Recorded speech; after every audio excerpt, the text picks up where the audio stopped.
Praise the Lord. Hallelujah. Hallelujah. අපි නැවතත් ලස්සන පාඩමක් ඉගෙන ගන්න එක පවුලක් හැටියට රැස් වෙලා ඉන්න දෙවියන් වහන්සේට සියලුම මහිමය, දෙවියන් වහන්සේට ගෞරවය. උන්වහන්සේ මේ අපිට දීලා තියෙන වෙලාව නිසා මම උන්වහන්සේට ගොඩාක් ස්තුතිවන්ත වෙනවා. අද අපි දෙවනි පාඩම ඉගෙන ගන්න යන්නේ ශුද්ධාත්මයන් වහන්සේ ගැන. අපි මුලදීම ඉගෙන ගත්තා අපි ඉන්ට්‍රොඩක්ෂන් එකක් දුන්නා ශුද්ධාත්මයන් වහන්සේ ගැන.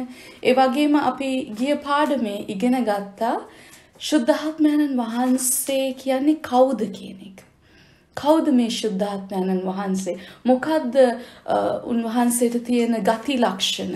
මොකද්ද උන්වහන්සේගේ තියෙන ලස්සන දේවල්? උන්වහන්සේ ගැන අපි ගොඩක් දේවල් ඉගෙන ගන්නවා. එහෙම නේද? ඒ වගේම අද අපි ලස්සන පාඩමක් ඉගෙන ගන්න යනවා ශුද්ධාත්මයන් වහන්සේ අපිට දීලා තියෙන ත්‍යාගයක් කියන එක. ශුද්ධාත්මයන් වහන්සේ අපිට දී තිබෙන ත්‍යාගයක්, දීමනාවක්. මේ ශුද්ධාත්මයන් වහන්සේව අපිට දෙන්නේ කවුද? පියාණන් වහන්සේගෙන් නික්මෙන්නා වූ මේ ආත්මය අපිට ලබලා දෙන්නේ අපි කාව පිළිගත්ත දවසේද? ඔයගලන්ට මතකද? යේසුස් ක්‍රිස්තුස් වහන්සේව. අපි බලමු. ඔව් සුනිල්. ක්‍රිස්තුස් වහන්සේව අපි මුළු හදවතින් මොනා හැටියටද අපේ ජීවිතේ පාලනය, අපේ ජීවිතේ රජ කරන්න උන්වහන්සේට ආධිපත්‍ය දෙන මොහොතේ තමයි ශුද්ධාත්මයන් වහන්සේ කියන කෙනාව අපේ ජීවිතයට ඇතුළත් වෙන්නේ. මේ කෙනා, මේ ශුද්ධ වූ ආත්මයන් වහන්සේ දෙවියන් වහන්සේ අපිට දෙන දීමනාවක්, ත්‍යාගයක්. He is a cardinal gift of God. Right? දැන් මේ අපි අද බලන්න යනවා අපි දෙවියන් වහන්සේ තුල අපේ උපන් දිනේ සමරන දවසේ. දැන් ඔයගලන් සාමාන්‍යයෙන් මේ ලෝකේ අද කාගේ හරි උපන් දිනේ සමරනවද? නෑ නේද? ඊයේ අපේ රජිනගේ උපන් දිනේ සමරුවානේ මේ රටේ 21 වෙනිදා. දැන් මම බලාපොරොත්තු වෙනවා, මම විශ්වාස කරනවා අපි හැම කෙනෙක්ටම අපි මේ ලෝකෙට ඉපදුන දවසේ අපි ආදරය කරන කට්ටිය අපිත් සමග එක්රැස් වෙලා අපිත් එක්ක එකමුතු වෙලා අපිට තෑගි දෙනවා. එහෙම නේද? ඒ තෑගි දෙන්නේ ඇයි ඒගොල්ලන් එහෙම තෑගි දෙන්නේ? අපිත් එක්ක තියෙන තරහකටද? ආදරේට. ආමෙන්. අපිට තියෙන ආදරේ පෙන්වන්න. ඒගොල්ලන්ට අපේ දෙමව්පියෙක් වෙන්න පුළුවන්, අපේ ස්වාමි පුරුෂයා නැත්නම් භාර්යාව, නැත්නම් අපේ දරුවන්, නැත්නම් අපේ යාළුවෝ වෙන්න පුළුවන්. අපිට ආදරය කරන, අපිත් එක්ක කිට්ටු සම්බන්ධතාවයක් තියෙන කට්ටිය තමයි මගේ උපන්දිනේ සමරනවා නම් අපිට ආදරේ පෙන්වන්න අපිට තෑග්ගක් දෙනවා. දැන් අද අපි බලන්න යන්නේ අපි යේසුස් වහන්සේව පිළිගත් දවසේ අපි ඉපදෙනවා කා තුලද? ශුද්ධාත්මයන් වහන්සේ තුල. අපි බෞතිස්ම වෙනවා. ශුද්ධාත්මයන් වහන්සේ තුලට අපි බෞතිස්ම වෙනවා. ඒ කියන්නේ දෙවියන් වහන්සේගේ පවුලට අපි අයිති කරගන්නවා උන්වහන්සේ. දෙවියන් වහන්සේගේ දරුවෙක් හැටියට අපිව අලුතෙන් ඉපදෙනවා. ආමෙන්. මේකට තමයි අපි born again කියලා කියන්නේ. අලුතෙන් ඉපදෙනවා කියලා කියන්නේ. අපි දැන් මේ අලුතෙන් ඉපදුන මොහොතේ තමයි ඇත්තටම දැන් ඔයගලන් අපේ පාස්ටර් ප්‍රීච් කරන අහලා තිබ්බොත් එයාගේ වයස ඇහුවොත් එයා කියන්නේ එයා අලුතෙන් ඉපදුන දවසේ ඉඳලා තමයි වයස ගණන් කරන්නේ. ඊට කලට යන්නේ නැහැ. ඇත්තටම අපේ ජීවිතවල අපි හරි අරමුණකට වැටෙන්නේ, හරි ඩෙස්ටිනි එකට එන්නේ අපි යේසුස් වහන්සේව පිළිගත්ත මොහොතේ. අපි උපන්දා ඉඳලා මේ මොහොත වෙනකන් අපිව දෙවියන් වහන්සේ කොහොම හරි අර GPS එක වගේ අපිව කරකොල කොහොම හරි එතනට ගේනවා අපිව. සෑහෙන උත්සාහයක් දරනවා දෙවියන් වහන්සේට ආදරය කරන දරුවෝ අපේ ජීවිතයට යවලා දෙවියන් වහන්සේගේ වචනය දන්න දරුවන්ව අපේ ජීවිතයට යවලා උන්වහන්සේ පෙන්නනවා උන්වහන්සේ කොච්චර අපිට ආදරේද කියලා. ඒ ආදරේ ඒ උන්වහන්සේ තමයි අපිට ඉස්සලා ආදරය කරේ. ඒක බයිබලයේ තියෙනවා නේද? ඒ දෙවියන් වහන්සේ තමයි අපිට ඉස්සලා ආදරය කරේ. රෝම පොතේ 5 වෙනි පරිච්ඡේදයේ 8 වෙනි පදයේ තියෙනවා කියලා පාස්ටර් කිව්වා දැන්. දෙවියන් වහන්සේ තමයි අපිට ඉස්සලා ආදරය කරේ. 5:8. Thank you pastor. ඒ ආදරේ අපි පිළිගන්න ඕනේ. ඒ ආදරේ අපි reciprocate කරන්න ඕනේ. නැවත උන්වහන්සේට දෙන්න ඕනේ. ඒ ආදරේ අපි receive කරන්න ඕනේ. උන්වහන්සේගෙන් ලබා ගන්න ඕනේ. ඒ ආදරේ ලබන මොහොතේ උන්වහන්සේ අපිට තෑගි දෙනවලු. right? උන්වහන්සේ අපිට තෑගි දෙනවලු. දෙවියන් වහන්සේ ඔබගේ මගේ පියාණන් වහන්සේ අපිට කොච්චර ආදරේද කිව්වොත් උන්වහන්සේ අපිට ආදරේ පෙන්නලා අපි ඒ ආදරේ මේ රිසීව් කරපු අපි කැමැත්ත ප්‍රකාශ කරපු මොහොතේ උන්වහන්සේ අපිට තෑගිත් දෙනවලු. දැන් අද අපි බලන්න යන්නේ මොකද්ද අපිට ලැබුණ මේ තෑගි කියලා. ආමෙන්. ඔබ කැමතිද ඉගෙන ගන්න? ආමෙන්. අපි ඉස්සෙල්ලාම බලමු රෝම පොතේ 6 වෙනි පරිච්ඡේදයේ 23 වෙනි පදය. Romans chapter 6 verse 23. කියවන්නද? Yes please. රෝම පොත මගේ පිටුව අලුත් කිවිසුමේ 236 රෝම 6 වෙනි පරිච්ඡේදයේ 23 වෙනි පදය. correct? Yes. මක්නිසාද පාපේ කුලිය නම් මරණයයි. නමුත් දෙවියන් වහන්සේගේ දීමනාව නම් අපගේ ස්වාමී වූ යේසුස් ක්‍රිස්තුස් වහන්සේ තුල සදාකාල ජීවනය. ආමෙන්. ඒක ආයි කියවන්න පාස්ටර්. මක්නිසාද පාපේ කුලිය නම් මරණයයි.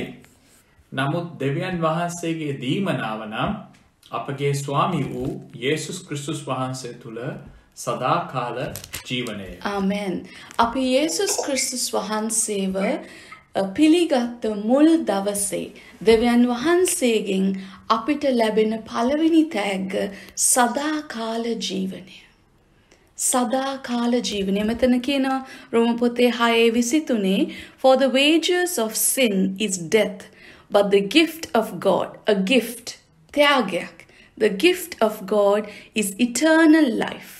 Eternal life කියන්නේ සදාකාල ජීවනය. Through Jesus Christ our Lord. කා තුලින්ද? යේසුස් ක්‍රිස්තුස් වහන්සේ තුලින් තමයි අපිට මේ ජීවනය ලැබෙන්නේ.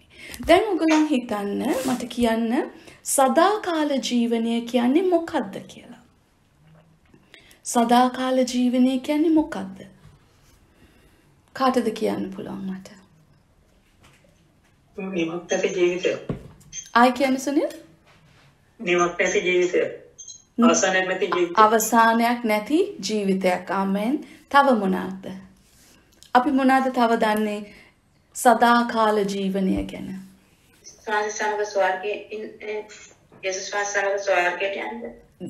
යේසුස් වහන්සේ සමග ස්වර්ගයේ තියෙන ජීවනය. හොඳයි. තව මොන හරි දන්නවද ඒක ගැන? සදාකාල ජීවනය ගැන?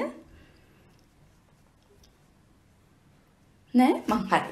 සදාකාල ජීවනය උගන්වන්න පුළුවන් කාට හරි කියලා දෙන්න පුළුවන් ලේසිම ක්‍රමය ඇවිල්ලා දැන් ඔබ හිතන්න සදාකාල ජීවනය කියන්නේ දෙවියන් වහන්සේ තුල තියෙනා වූ ජීවනයට.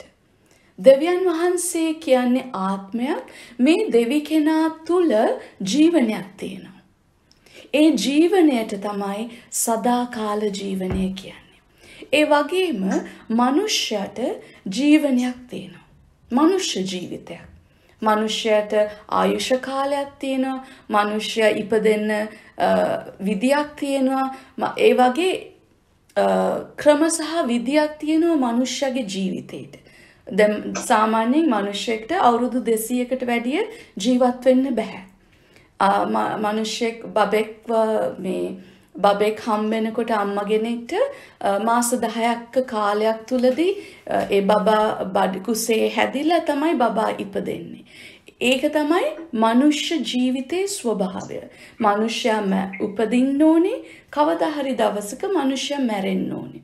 මේ මැරුණම මේ මනුෂ්‍යයාගේ මේ ශරීරය ඔක්කොම පස් වෙලා යනවා. right? ඒක තමයි මනුෂ්‍ය ජීවිතය. ඒ වගේම ඔබ බැලුවොත් සත්වයන්ට ජීවිතයක් තියෙනවා. ජීවනයක් තියෙනවා. සත්ව ජීවිතයක්.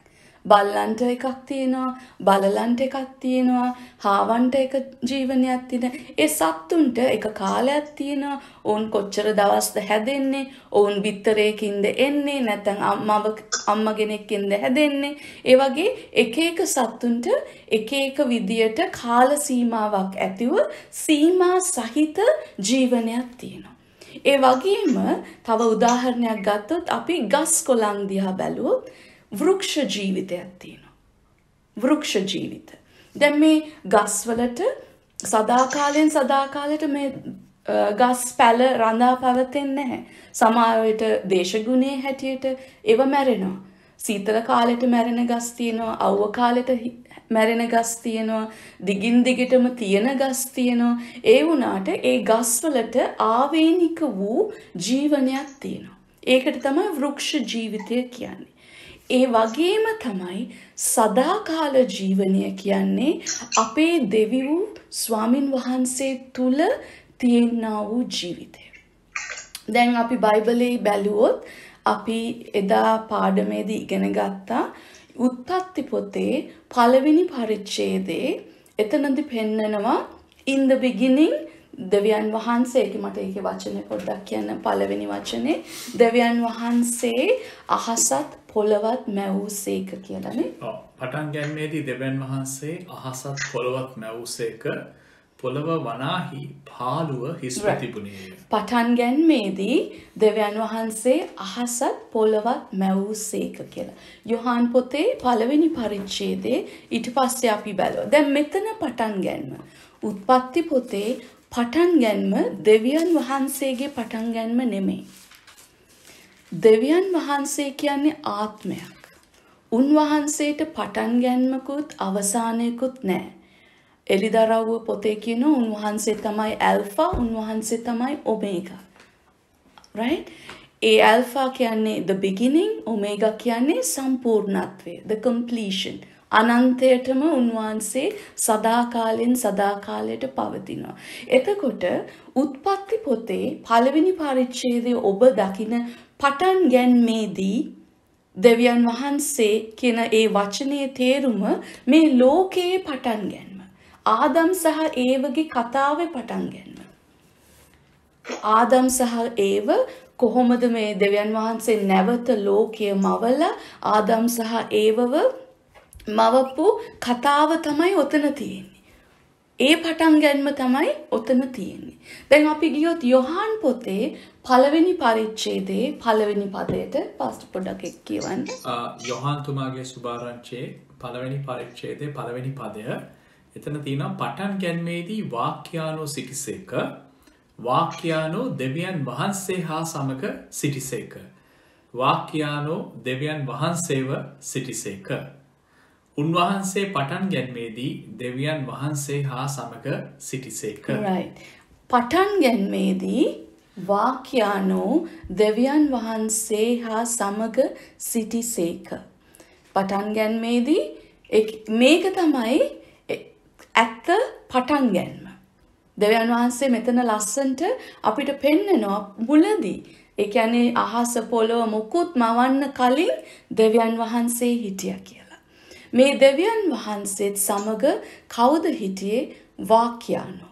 දෙවියන් වහන්සේගේ වචනය, දෙවියන් වහන්සේගේ ආත්මය දෙවියන් වහන්සේ තුල තමයි හිටියේ. දෙවියන් වහන්සේ කියන්නේ ආත්මයක්. දෙවියන් වහන්සේ තුල උන්වහන්සේගේ වචනය තිබුණා. දෙවියන් වහන්සේ තුල උන්වහන්සේගේ ආත්මය හිටියා. දැන් මේ දේවල් මතු වෙන්නේ උන්වහන්සේ ලෝකේ මවන්න පටන් ගන්නකොට. ආදම් සහ ඒවව මවන්න මේ පටන් ගන්නකොට තමයි උන්වහන්සේගේ ආත්මය එළියට ඇවිල්ලා මේ පොළොව පිට අන්ධකාරය තිබුණා කිව්වා.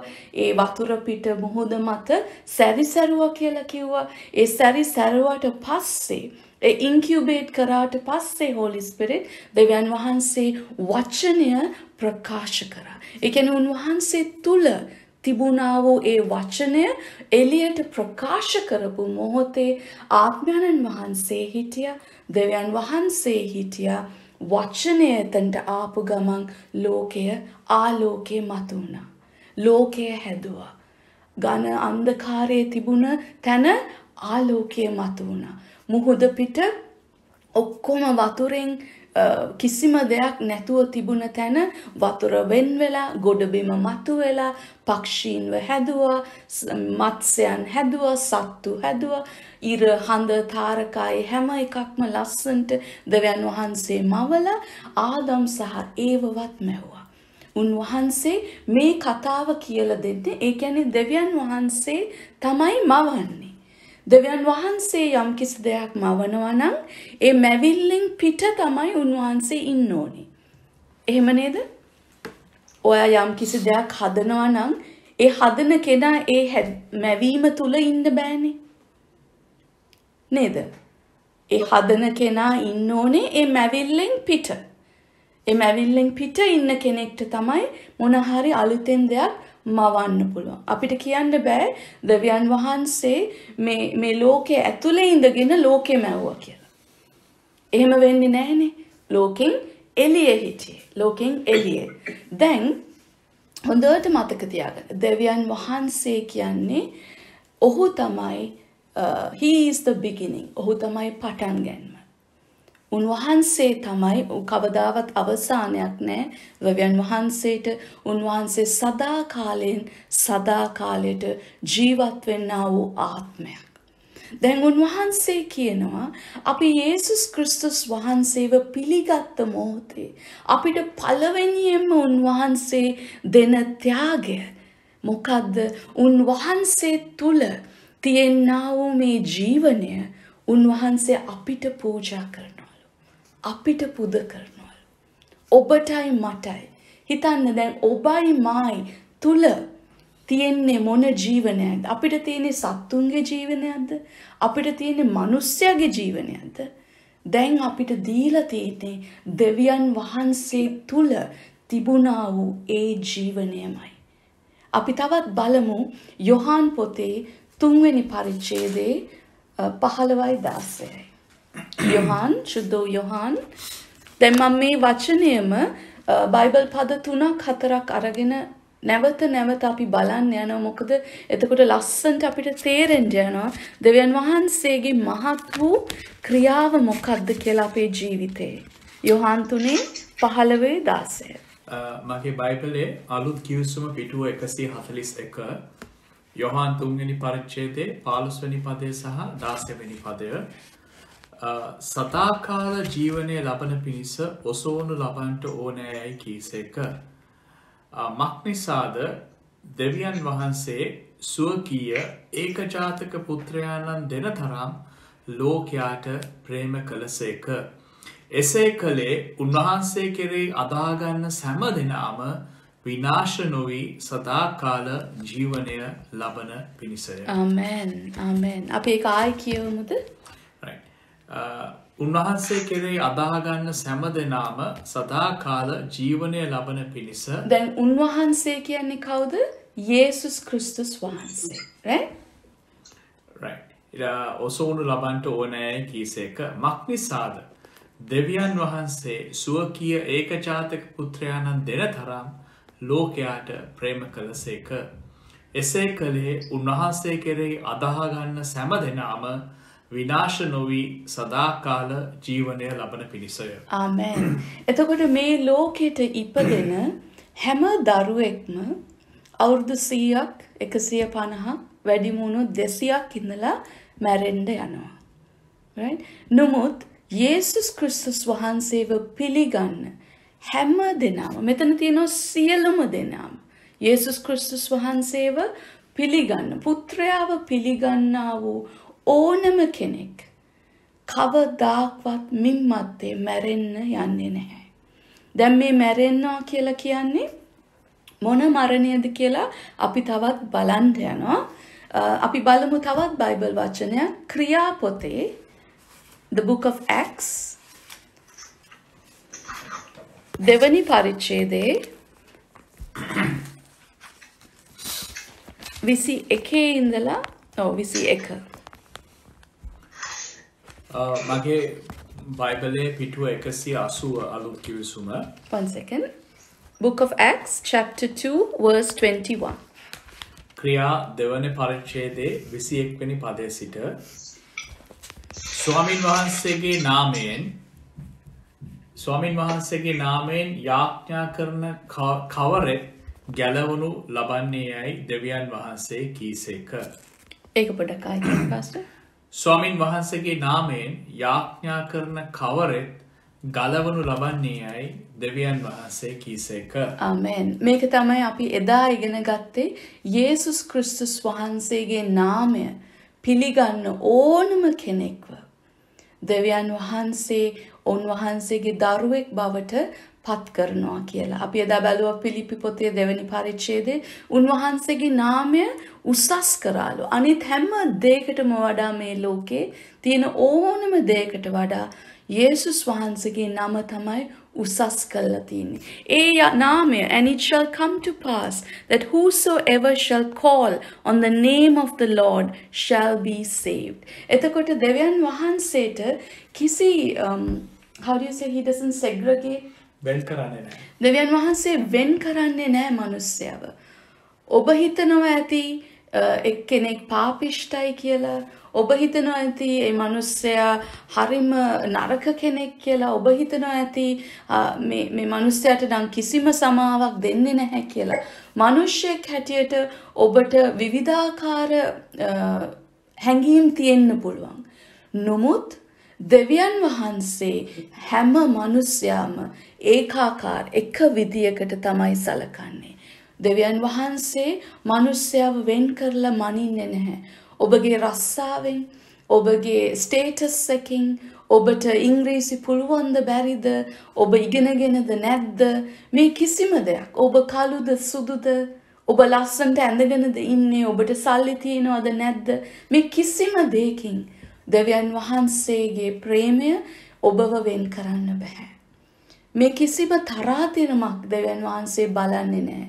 මේ ඕනම කෙනෙක් මේ ලෝකේ ඔබ හිතනවා නම් මෙයා ත්‍රස්තවාදියෙක්, මෙයා මිනිමරුවෙක්, මෙයා මංකොල්ල කාන්නේ, මෙයා බේබද්දෙක්, මෙයාට කිසිම සහනයක් නැහැ, මෙයාට කිසිම අනාගතයක් නැහැ කියලා ඔබ කොච්චර තීරණය කරත් දෙවියන් වහන්සේගේ හදවතේ තියෙන වචනය අපි කියවන්නේ ඒ 21 වෙනි පදය ආයි කියවන්න පාස්ටර්. ක්‍රියා දෙවනි පරිච්ඡේදයේ 21 වෙනි පදය ස්වාමින් වහන්සේගේ නාමයෙන් යාඥා කරන කවරෙක් ගලවනු ලබන්නේ යයි දෙවියන් වහන්සේ කීසේක. ඒ මොහොතේ ඕනම මොහොතක ඒ කෙනා මැරෙන්න කලින් ඔහු පසුතැවිලි වුණොත් මුළු හදවතින් පසුතැවිලි වෙලා ඔහු යේසුස් කියන නාමයට අඬ ගැහුවොත් දෙවියන් වහන්සේ ලෑස්ති වෙලා ඉන්නවා ඔහුව බාර ගන්න. මොකද යේසුස් වහන්සේගේ ලේවල බලය හෙටත් මතු එන දරුවටත් කවදා හරි මැරෙන්න කලින් chance එකක් තියෙනවා ඔබට සමාව ලබා ගන්න. හැබැයි ඔබ මුළු හදවතින් පසුතැවිලි වෙන්න ඕනේ ඔබගේ ජීවිතේ. ඒ වගේම කොහොමද අපි මේ සදාකාල ජීවනය අපේ හදවතට, අපේ ආත්මයට, නැත්නම් අපේ ජීවිතයට ලබා ගන්න කියලා අපි ඉගෙන ගත්තේ රෝම පොතේ 10 වෙනි පරිච්ඡේදයේ 9-10.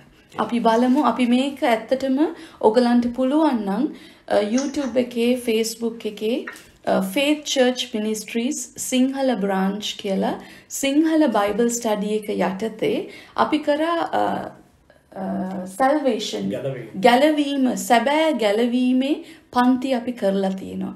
ඒ recordings ඔයගලන්ට පුළුවන් නම් අහන්න. මොකද මේ දේවල් ගැඹුරට මේ දෙවියන් වහන්සේගේ කතාව ආදම් සහ ඒවගේ කතාව, යේසුස් ක්‍රිස්තුස් වහන්සේ ඇයි ආවේ, යේසුස් වහන්සේගේ ලේ ඇයි හෙළුවේ, ඒ හැම කතාවක්ම ලස්සනට ඒකේ කියලා දීලා තියෙනවා. ඔබට වෙලා තියෙනවා නම් ඒ දෙක ගිහිලා ආයි අහන්න. බත් මෙතනදී මම සාරාංශයක් හැටියට ඒක ආයි ටච් කරන්නම්. රෝම පොතේ 10 වෙනි පරිච්ඡේදයේ 9 සිට පොඩ්ඩක් කියවන්න පල්ලෙහාට. මගේ බයිබලයේ පිටුව 241 අලුත් කිවිසුම 241 රෝම 10 වෙනි පරිච්ඡේදයේ 9 වෙනි පදයෙන් Romans chapter 10 from verse number 9. එතන කියනවා කුමක් හේින්ද යේසුස් වහන්සේ ස්වාමින් වහන්සේයයි නුඹේ මුඛයෙන් ප්‍රකාශ කරන්නු නම් දෙවියන් වහන්සේ විසින් උන්වහන්සේව මලවුන්ගෙන් නැකිටූ බව සිතින් අදහනු නම් නුඹ ගලවනු ලබන්හුය. ආමෙන්. මක්නිසාද මනුෂ්‍යයා ධර්මිෂ්ඨකම පිණිස සිතින් අදහගන්නේය, ගැලවීම පිණිස මුඛයෙන් කියා දෙන්නේය. උන්වහන්සේ කෙරෙහි අදහන කවරෙක්වත් ලැජ්ජාවට නොපුණුවන්නේයයි ලියවිල්ලේ කියන්නේය. ආමෙන්. ආමෙන්. මට හිතෙනවා මේ වචනේ ඔයගලන්ට හොඳට පැහැදිලි කියලා. රෝම පොතේ ඒ 10 වෙනි පරිච්ඡේදයේ 9-10 අපි දැන් කියවපු පදේ දෙවියන් වහන්සේගේ රාජ්‍යයේ විශේෂ වූ මූල ධර්මයක් තියෙනවා. දෙවියන් වහන්සේගේ රාජ්‍යයේ මූල ධර්මයක් තියෙනවා. මොකද්ද මූල ධර්මය? ඔබ මුළු සිතින් මෙතන සිත කියලා සිංහලයට පරිවර්තනය කරලා තියෙන්නේ ඔබගේ ආත්මය ගැන. සමහර තැන්වල සිංහල බයිබල් වල සිත කියලා තියන්නේ ඇත්තටම ඔබගේ ආත්මය ගැන මේ කතා කරන්නේ. හදවත කියලා කියනවා, සිත කියලා කියනවා. සිංහලෙන් සමහරට අපි පරිවර්තනය කරනකොට මේ කතා කරන්නේ ඔබගේ ආත්මයෙන්. right? ඔබ මුළු සිතින් විශ්වාස කරොත් කිසිම සැකයක් නැතුව. ඒක තමයි පළවෙනි කරුණ. දෙවෙනි කරුණ ඔබ ඔබගේ මුඛය ප්‍රකාශ කරන්න ඕන. ඔබගේ කට පාවිච්චි කළා ඔබ ප්‍රකාශ කරන්න ඕනේ. මොකද්ද ඔබ ප්‍රකාශ කරන්න ඕනේ? යේසුස් ක්‍රිස්තුස් වහන්සේ කියන්නේ දෙවියන් වහන්සේගේම පුත්‍රයා. මම එදා කියලා දුන්නා යේසුස් වහන්සේ දෙවියන් වහන්සේගේ පුත්‍රයා කියන හෙබ්‍රේව භාෂාවේ ඒකේ තේරුම දෙවියන් වහන්සේ මාංශගත වුණා. දෙවියන් වහන්සේගෙන් නික්ම වුණු. The Son of God කියලා කියන්නේ God in flesh. නැත්නම් the one who came from God. දෙවියන් වහන්සේගෙන් නික්ම වුණු. ඒ කියන්නේ දෙවියන් වහන්සේට දරුවෙක් ලැබෙනව නෙමෙයි. මවකට මෙහි දරුවෙක් ලැබෙනවා වගේ එහෙම නෙමෙයි. දෙවියන් වහන්සේමයි. දෙවියන් වහන්සේගේ වචනය කියන්නේ දෙවියන් වහන්සේමයි. නමුත් God in flesh ඒ කියන්නේ දෙවියන් වහන්සේ මාංශගත වුණා කියන වචනේ තේරුම දෙවියන් වහන්සේගේ පුත්‍රයා කියලා පරිවර්තනය කරලා තියෙනවා. right? ඒක පැහැදිලි කියලා මම හිතනවා. යේසුස් වහන්සේව මේ දෙවියන් වහන්සේගේ පුත්‍රයව ඔබ පිළිගත්තොත් ඔබගේ ජීවිතයට ඔබගේ ස්වාමියා හැටියට ඔබගේ ජීවිතේ රජ කරන්න, ඔබගේ ජීවිතේ පාලනය ගන්න, ඔබගේ ජීවිතේ කැමැත්ත දෙවියන් වහන්සේට බාර දුන්නොත් යේසුස් ක්‍රිස්තුස් වහන්සේට ඔබ ඉන්වයිට් කරොත් ආරාධනා කරොත් ඔබගේ ආත්මයට ඔබගේ හදවතට එන්න කියලා දෙවියන් වහන්සේ කියනවා මෙතන ඔබව කවදාක්වත් ලැජ්ජාවට පත් කරන්නේ නැහැ කියලා. ඔබ මොන මඩ ගොඩේ හිටියත් දෙවියන් වහන්සේට ඒකින් වැඩක් නැහැ. ඔබව අලුත් කරනවා. 2 කොරින්ති 5:17 කියනවා ඔබ නව මැවිල්ලක්. ක්‍රිස්තුස් වහන්සේ යමෙක් ක්‍රිස්තුස් වහන්සේ තුල සිටින්නේ නම් ඔහු අලුත් මැවිල්ලක්. පරණ දෙගේ පහව ගියේය, මෙන්න සියල්ල අලුත් වී තිබේ. ආමෙන්. මේක හොඳට ඔබගේ හිතට ඔබගේ ආත්මයට මේ සත්‍යතාවයන් දාගන්න. මේ දේවල් අපි ඉගෙන ගන්නේ ඔබ කවදා හරි මේ දේ ඔබගේ ජීවිතයට පමණක් නෙමෙයි තවත් කෙනෙක්ට මේ දේ කියලා දෙන්න ඕනේ. මොකද ඔබගේ ජීවිතෙන් මේ දේවල් ඔබ නැවැත්තුවොත් දෙවියන් වහන්සේගේ රාජ්‍ය වර්ධනය වෙන්නේ නැහැ මේ ලෝකේ. උන්වහන්සේ මේ දේවල් අපිට කියලා දීලා තියෙන්නේ අපිට අනුභව කරලා අපිට භුක්ති විඳින්න විතරක් නෙමෙයි. අපි ඒක බෙදාහන්න ඕනේ. ඒක බෙදා හරින්න ඕනේ. තව තවත් අලුත් ආත්ම දෙවියන් වහන්සේගේ රාජ්‍යයට එකතු කරන්න ඕනේ. මේකයි ඔබගේ ජීවිතයේ තියෙන අරමුණ. දෙවියන් වහන්සේ නිකන් ඔයාව කැඳෙව්වේ නැහැ. ඔබට නිකන් මේ බයිබල් ස්ටඩීස් ගෙනත් දෙන්නේ නැහැ. දෙවියන් වහන්සේගේ වචනයට ඉගෙන ගන්න යම් කිසි අරමුණක් තියෙන්න ඕනේ. ඒ අරමුණ ඇතුව මම විශ්වාස කරනවා අපි මේ දේවල් ඉගෙනගෙන ජීවිතේ අපේ යාළුවන්ට අපේ පවුලේ කට්ටියට හැම කෙනෙක්ම අපිට හම්බෙන්න හැම කෙනෙක්ගේම ජීවිත උන්වහන්සේ තුලට තවත් ලස්සන කරන්න. ආමෙන්. අපි තවත් ලස්සන බයිබල් වචනයක් බලන්න යනවා. අද ගොඩාක් බයිබල් වචන මම බලන්න යනවා. 1 යොහාන් පළවෙනි යොහාන් දෙවනි පරිච්ඡේදයේ 1 John chapter 2 verse 25. ඒ 25 ඉඳලා පොඩ්ඩක් පල්ලෙහාට කියවන්න පාස්ටර්. පළවෙනි යොහාන් දෙවනි පරිච්ඡේදයේ 25 ඉඳලා පොඩ්ඩක් බලන්න යනවා අපි. මගේ පිටුව 374 අලුත් කියවීම 374 පළවෙනි යොහාන් දෙවන පරිච්ඡේදයේ 25 වෙනි පදයේ සිට. Can we read from 24? Okay. 24 ඉඳලා කියවමු. පළවෙනි යොහාන් දෙවනි පරිච්ඡේදයේ 24 වෙනි පදයේ හිට. නුඹලා පටන් ගැනීමේ සිට ඇසූ දේම නුඹලා තුල පවතිවා. පටන් ගැනීමේ සිට නුඹලා ඇසූ දේ නුඹලා තුල පවතී නම් නුඹලා පුත්‍රයාණන් වහන්සේද පියාණන් වහන්සේ තුල පවතින්නෝය. උන්වහන්සේ අපට පොරොන්දුව නම් සදාකාල ජීවනය. මා නුඹලාට මේ කාරණ ලියුවේ නුඹලා මුලා කරන්නට හදන අය ගැනය. නුඹලා ගැන වනාහි නුඹලා උන්වහන්සේගෙන් ලැබූ ආලේපය නුඹලා තුල පවතින්නේය. යමෙකු විසින් නුඹලාට ඉගැන්වීම ඕනෑ කරන්නේ නැත. එම ආලේපය සියල්ල ගැන නුඹලාට උගන්වන ලෙසද එය බොරු නොව සත්‍යව තිබෙන ලෙසද එයින් නුඹලාට ඉගැන්වූ ප්‍රකාරයටද උන්වහන්සේ තුල පැවතියල්ලා. ඉතින් මාගේ ප්‍රිය දරුවනි උන්වහන්සේ තුල පැවතියල්ලා. එසේ කළ යුතු වන්නේ උන්වහන්සේ ප්‍රකාශ වුණාම උන්වහන්සේගේ පැමිණීමේදී අපි උන්වහන්සේ ඉදිරිපිට ලැජ්ජා නොවි නිර්භීතකම ඇතිව සිටින පිණිසය. උන්වහන්සේ ධර්මිෂ්ඨ බව නුඹලා දන්නෝ නම් ධර්මිෂ්ඨකම් කරන සියල්ලන්ද උන්වහන්සේගෙන් ඉපද සිටින බව නුඹලා දන්නෝය. ආමෙන් ආමෙන්. 25 විතර උන්වහන්සේ අපට පොරොන්දුව නම් සදාකාල ජීවනය. ආමෙන්. උන්වහන්සේ අපිට පොරොන්දු වුණාලු සදාකාල ජීවනය.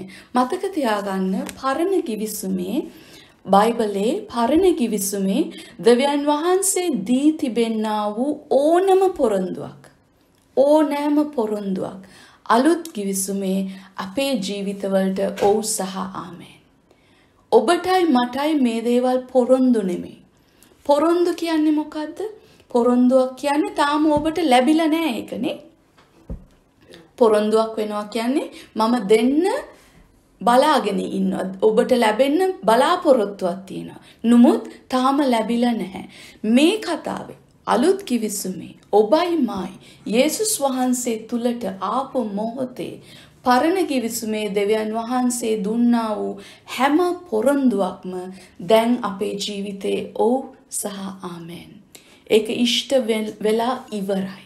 අපිට තවත් පොරොන්දුව එනකම් බලාගෙන ඉන්න අවශ්‍යතාවයක් නැහැ.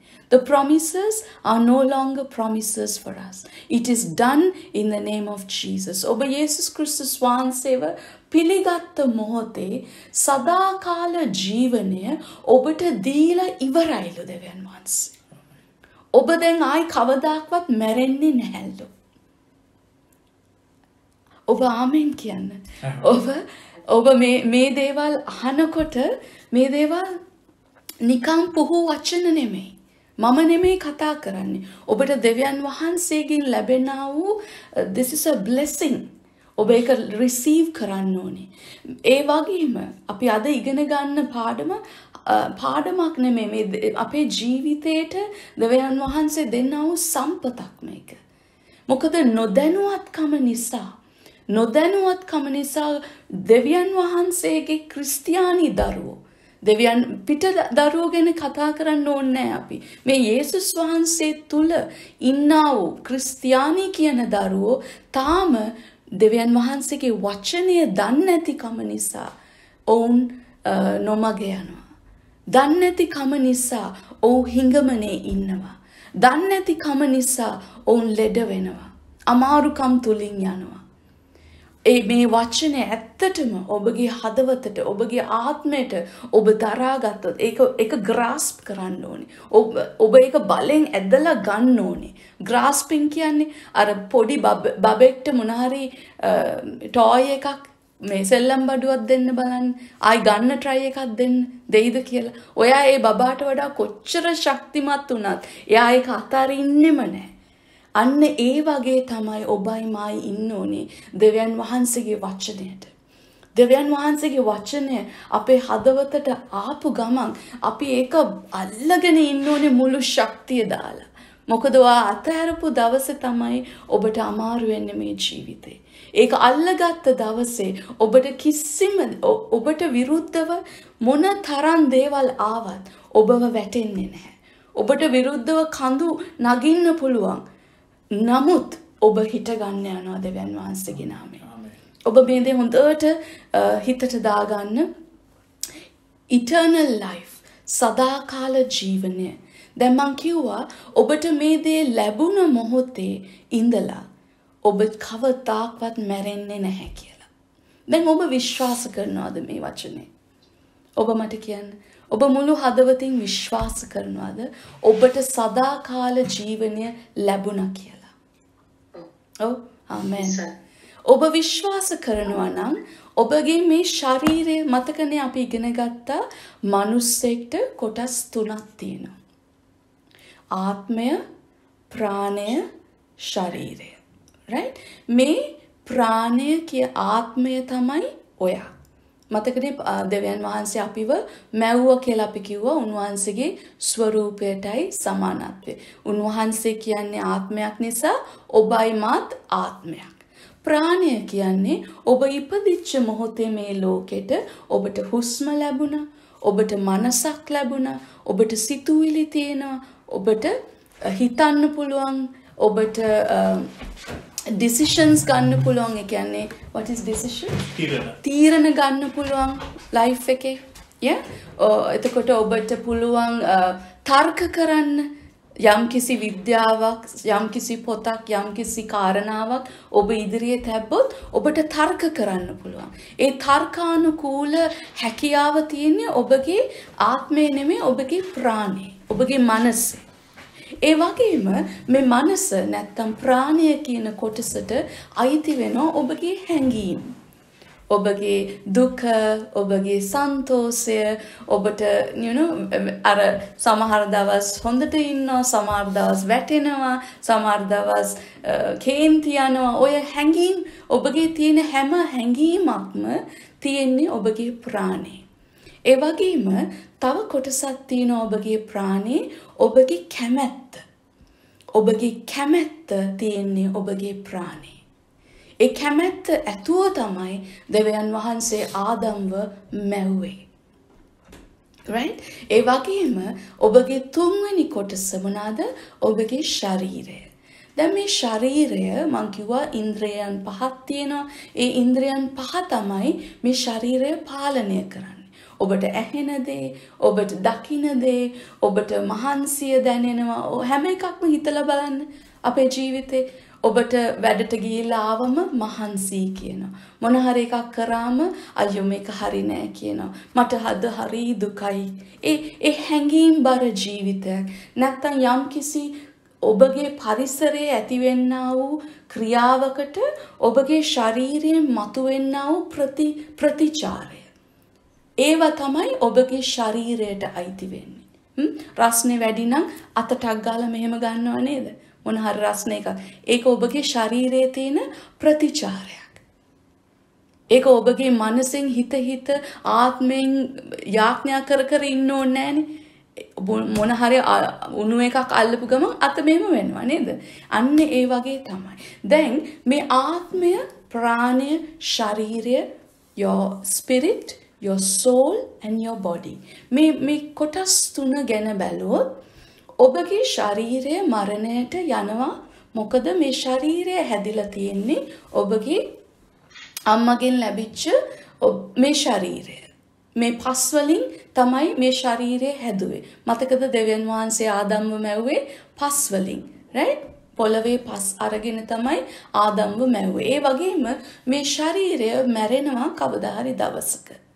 මේ ශරීරය ඔබට මේ ශරීරය අරගෙන ඔබට ස්වර්ග රාජ්‍යයට යන්න බෑ. right? ඔබ ස්වර්ග රාජ්‍යයට යන දවසේ ඔබට හම්බෙනවා මහිමාන්විත ශරීරයක්. මම තව දවසක ඒ පාඩම ලස්සනට ඔයගලන්ට කියලා දෙන්නම්. අපි මැරුණම අපිට මොකද්ද වෙන්නේ? අපි කොහෙද යන්නේ? මොකද්ද අපේ ජීවිතේට වෙන්නේ කියලා. නමුත් මේ පාඩමට මම ආසයි ඔයගලන්ට පැහැදිලි කරලා දෙන්න. ආත්මය, ප්‍රාණය, ශරීරය යන කොටස් තුනෙන් දෙවියන් වහන්සේගේ මේ eternal life එක ඔබගේ ආත්මයට තමයි පතිත වෙන්නේ. ඔබගේ ආත්මයට තමයි ඇතුල් වෙන්නේ. right? මේ ආත්මයට ඇතුල් වෙන්නා වූ දෙවියන් වහන්සේගේම සදාකාල ජීවනය දැන් ඔබගේ ආත්මය එක්ක සංදි වෙනවලු. It mingles with your spirit. මේ සංදි වෙන ආත්මය කවදාවත් ආයි වෙන් කරන්න බෑ දෙවියන් වහන්සේගෙන්. ඒ වෙන් කරන්නේ ඔබ මැරෙන්න කලින් කවදා හරි දවසක ඔබ කිව්වොත් නෑ මම මේ දෙවියන් වහන්සේට මම විශ්වාස කරන්නෙම නෑ මේ දෙවි කෙනා කියන්නේ බොරුවක් එහෙම කියලා ඔබ මුළු හදවතින් පිළිකුල් කරොත් එතකොට විතරයි මං හිතන විදියට ඔබට පුළුවන් ඔබගේ ආත්මයයි උන්වහන්සේගේ ආත්මයයි වෙන් වෙන්න. ඒත් ඔබ මැරෙන දවස වෙනකන් ශුද්ධාත්මයන් වහන්සේ ඔබව අතාරින්නේ නැහැ. ඔබත් සමගම ඉන්නවා.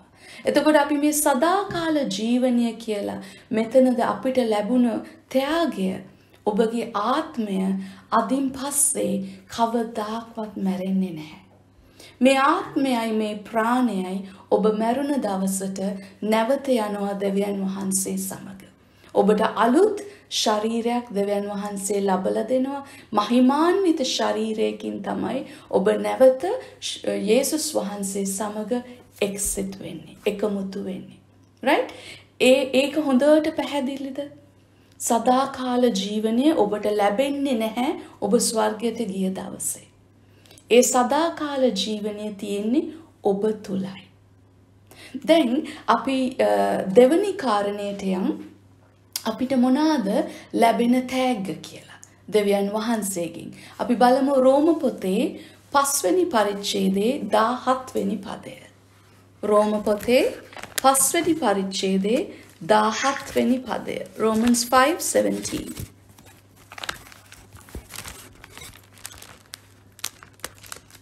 කියවන්නද? Yes please. මගේ බයිබලයේ පිටුව 234 අලුත් කිව්සුම. එතන කියනවා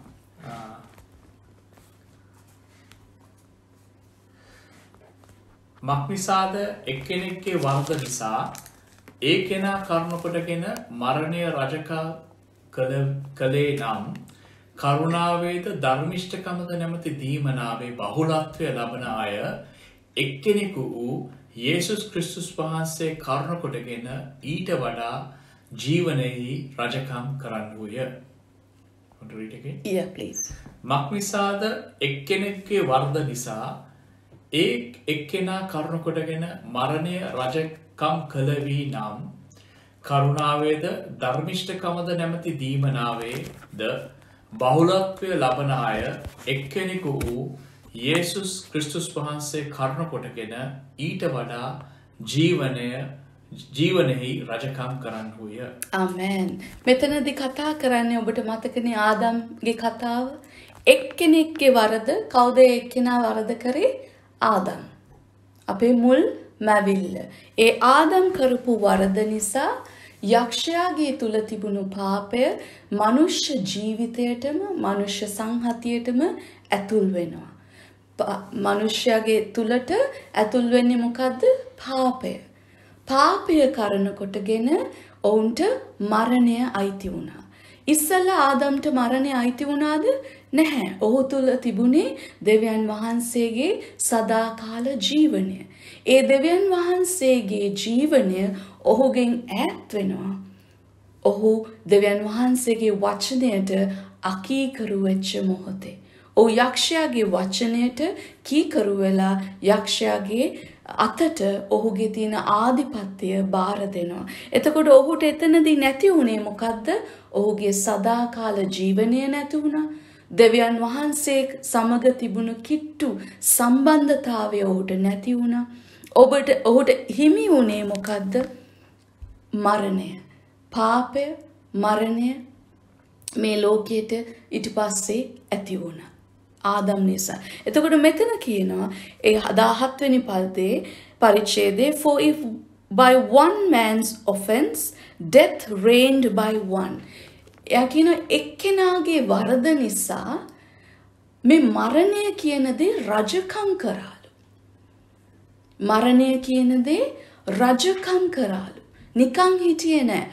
හරි ඔයා හොඳට අවුරුදු 100ක් ෂෝක් එකට ජීවත් වෙන්න කිසිම කරදරයක් එන්නේ නැහැ, කිසිම ලෙඩක් එන්නේ නැහැ, කිසිම අමාරුවක් නැහැ. ඔබ හොඳින් ජීවත් වෙලා වයසට ගිහිල්ලා තමයි අන්තිමට මැරෙන්නේ. නෑ. මරණය රජකම් කරාලු. ඒ කියන්නේ ඔබට හෙම්රිස්සාවක් හැදෙන්නේ ඔබව මරන්න ප්‍රයත්නයක් කරන නිසා. මේ යක්ෂයා විසින් දරන ප්‍රයත්නයක් තමයි ඔබට ලෙඩ ගේන්න, ඔබව මරන්න, ඔබව කරදර කරන්න, ඔබව වටන්න. මරණය රජ කරනවා කියන්නේ මරණය තමයි අවසානය කියලා අපි හිතාගෙන ඉන්නේ. නමුත් මරණය ඇත්තටම අවසානය නෙමෙයි. දැන් ඉඳලා මෙරි ජීවත් වෙන්නේ. සමහර මිනිස්සුන්ගේ ජීවිතවල කොච්චර අමාරුද කියලා හිතුවොත් ඒගොල්ලන් හිතනවා මම අහලා තියෙනවා මේ ඉන්නවට වඩා මැරෙන එක හොඳයි කියලා කටින් කියනවා. මං හිතන්නේ ඔයගලන් අහලා ඇති ඒ දේ. ඉන්නවට වඩා එච්චර උහුලන්න බෑ ඒගොල්ලන්ට දරන්න බෑ.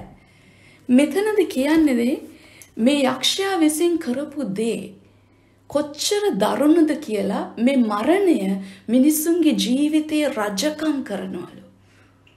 රජකම් කරනවා කියන හිතන්න රජ කෙනෙක් කියන්නේ කොච්චර බල සම්පන්නද කියලා. රජතුමෙක් කටින් එක වචනයක් ප්‍රකාශ කරොත් මිනිහෙක්ව මරන්න පුළුවන්. අත උස්සන්නවත් ඕනේ රජතුමාට. රාජධානි බිඳ දමන්න පුළුවන්. අද පරණ රජතුමෙක් ඕනේ. අද කියමුකෝ මේ ඇමරිකාවේ ජනාධිපති කියලා. ඇමරිකාවේ ජනාධිපතිගේ අතේ තමයි නියුක්ලියර් war weapons වල කෝඩ් එක තියෙන්නේ. එහෙම නේද? ඒ එක මිනිස්සෙක්ගේ අතේ තමයි තියෙන්නේ තීරණේ. එයාට හිතුනොත් එයාට පුළුවන් මුළු ලෝකෙටම විනාශ කරන්න. එක මිනිස්සෙක්ට දීලා තියෙන තීරණය බලන්න. ඔබගේ ජීවිතේ මේ මරණය කියන දේ රජකම් කරනවලු. ඔබගේ මගේ නෙමේ මං කතා කරන්නේ යේසුස් ක්‍රිස්තුස් වහන්සේව අඳුරන්නේ නැති අපේ පවුලේ ඉතුරු කට්ටිය ගැන. ඔවුන්ගේ ජීවිතවල මරණය රජකම් කරනවා. ඔබ ඔවුන් දිහා බැලුවොත් ඒගොල්ලන් අසනීප වෙලා නිකන් මැරෙන්න වගේ නෙමෙයි ඉන්නේ. නමුත් දෙවියන් වහන්සේගේ ආලේපයක් නැහැ. දෙවියන් වහන්සේගේ මහිමයක් නැහැ.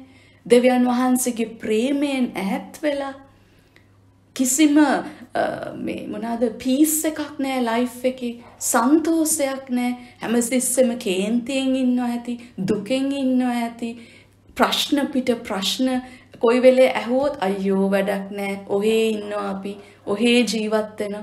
කිසිම අරමුණක් නැති ජීවිතයක්. මේකට තමයි කියන්නේ මේ මරණය රජකම් කරනවා කියලා. දැන් බලන්න ඒකේ ඉතුරු හරිය ඒ 17 පොඩ්ඩක් ආයි කියවන්න පාස්ටර්.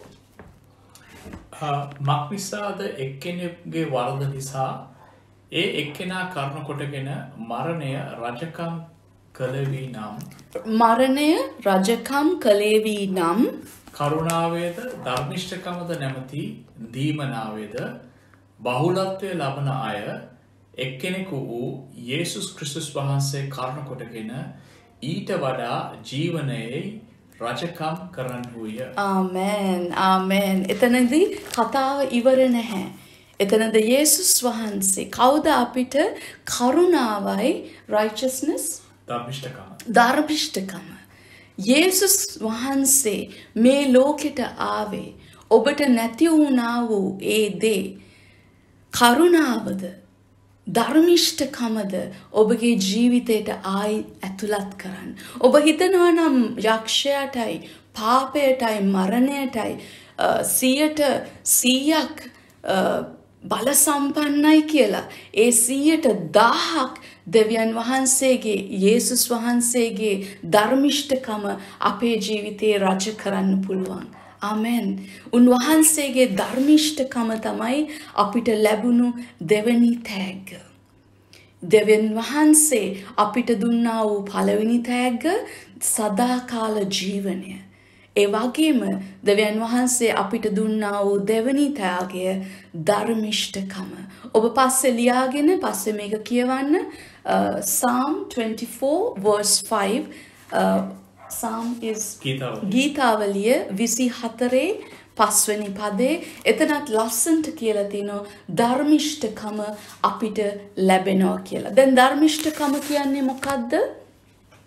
දෙවියන් වහන්සේගේ ඉදිරියට අපි ගිය දවසේ අපිට කිසි බයක් නැතුව, කිසිම ඩවුට් එකක් නැතුව, සැකයක් නැතුව උන්වහන්සේ ඉදිරියේ හිට ගන්න පුළුවන් ආත්ම ශක්තිය තමයි ධර්මිෂ්ඨකම කියන්නේ.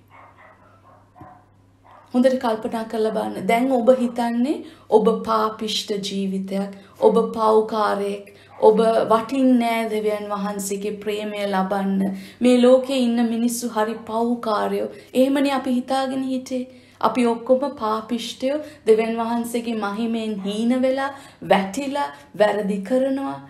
නමුත් යේසුස් වහන්සේ කියනවා මම ඇවිල්ලා ඔබව ධර්මිෂ්ඨ කරනවා කියලා. ධර්මිෂ්ඨ කරනවා කියන්නේ ඔබ කවදාවත් වරදක් කරලා නැහැ කියලා තමයි දෙවියන් වහන්සේ ඉදිරියේ ඔබව පේන්නේ. ඔබ කිසි වරදක් නොකරපු කෙනෙක් හැටියට ඔබව දෙවියන් වහන්සේට පේන්නේ. ඇයි ඔබ දෙවියන් වහන්සේ ඉදිරියට ගිය දවසේ උන්වහන්සේට පේන්නේ යේසුස් වහන්සේගේ ලේලු. ඔබ යේසුස් වහන්සේව පිළිගත්ත නිසා දෙවියන් වහන්සේ ඔබ දකින දවසේ දෙවියන් වහන්සේට ඔබගේ ඉස්සරහින් පේන්නේ යේසුස් වහන්සේගේ ලේ විතරයිලු. එතකොට ඒ ලේවලට පිටිපස්සෙන් කිසිම අධර්මිෂ්ඨකමක් නැහැ. ඒ ලේවලට පිටිපස්සෙන් කිසිම පාපයක් නැහැ. ඒ ලේවලට පිටිපස්සෙන් හිටගන්න ඔබට කිසිම වරදක් පටවන්න බෑ යක්ෂයාට. යක්ෂයාට දැන් කිසිම වරදක් ඔබගේ ආත්මයට ගේන්න බෑ. ඔබගේ හෘද සාක්ෂියට ඔහුට බෑ මේ පරණ දේවල් මතක් කර කර ඔබට කියන්න අයි ඔයාට මතක නැද්ද? ඔයාට පුළුවන් ද දේව වචනේ කියලා දෙන්න? ඔයාට මතක නැද්ද ඔයා ජීවත් වුණ හැටි?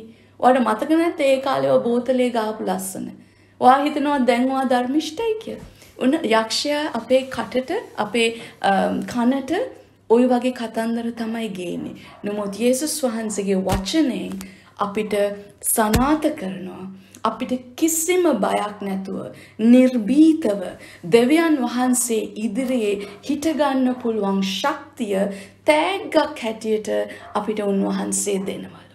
මොකද උන්වහන්සේ දන්නවා අපේ විහිං අපිට ඒක ලබා ගන්න බැහැ කියලා. අපිට අමාරුවෙන් හොඳ කරලා යහපත් දේ කරලා කිසිම පාපයක් කරන්නේ නැතුව ඉඳලා අපිට ඒක ලබා ගන්න බැහැ. We can't earn the righteousness. We can't work towards the righteousness. It is a gift from God. If you believe in Jesus, you will receive this gift from God. Everlasting life and the gift of righteousness. තුන්වෙනි කාරණාව අපි ඒක අනිත් lesson එකේ බලමු. ශුද්ධ වූ ආත්මයන්න් වහන්සේ කියන දීමනාව. ශුද්ධෝ ආත්මයන්න් වහන්සේ කියන දීමනාව ක්‍රියාපොතේ දෙවනි පරිච්ඡේදයේ 38 වෙනි පදය ඔබ කියවන්න. ඒ පරිච්ඡේදයේ 38 ඉඳලා පල්ලෙහාට ලස්සනට කියවන්න. ඒ කතාව අපි ආයේ අඟහරුවාදා හම්බෙනකොට මම ඒ දේ ලස්සනට ඔයගලන්ට විග්‍රහ කරලා දෙන්නම්. අපි යේසුස් ක්‍රිස්තුස් වහන්සේව පිළිගත්ත දවසේ දෙවියන් වහන්සේගේ පවුලට එකතු වෙච්ච දවසේ අපි අලුතෙන් ඉපදුන දවසේ අපේ උපන් දිනේ නිමිත්තෙන් දෙවියන් වහන්සේ අපිට කොච්චර ප්‍රේම කරාද කිව්වොත් අපිට තෑගි දුන්නලු. පළවෙනි තෑග්ග සදාකාල ජීවනය. දෙවෙනි තෑග්ග මොකද්ද? ධර්මිෂ්ඨකම. තුන්වෙනි තෑග්ග මොකද්ද? දෙවියන් වහන්සේගේම ආත්මයන්න් වහන්සේ අපිට තෑග්ගක් හැටියට දුන්නා. දැන් මේ ආත්මයන්න් වහන්සේ අපේ තුලට ඇවිල්ලා කොහොමද ක්‍රියා කරන්නට යන්නේ කියන එක තමයි අපි දැන් next lesson එකේ ඉඳලා ඉගෙන ගන්න යන්නේ. ආමෙන්. ආමෙන්. ආමෙන්. අපි මොහොතක් යාඥා කරලා මම ඊට පස්සේ පාස්ටර්ට බාර දෙන්නම්. If you can please close your eyes and lift your hands. Let's pray as one family. Stuti Swamini, දෙවියන් වහන්සේ ස්තුති වේවා ස්වාමිනී. ඔබ ස්තුති කරන්න උන්වහන්සේට. ඔබ විනාඩියක් අරගෙන උන්වහන්සේට ස්තුති කරන්න. ඉෂ්ක්හතුර්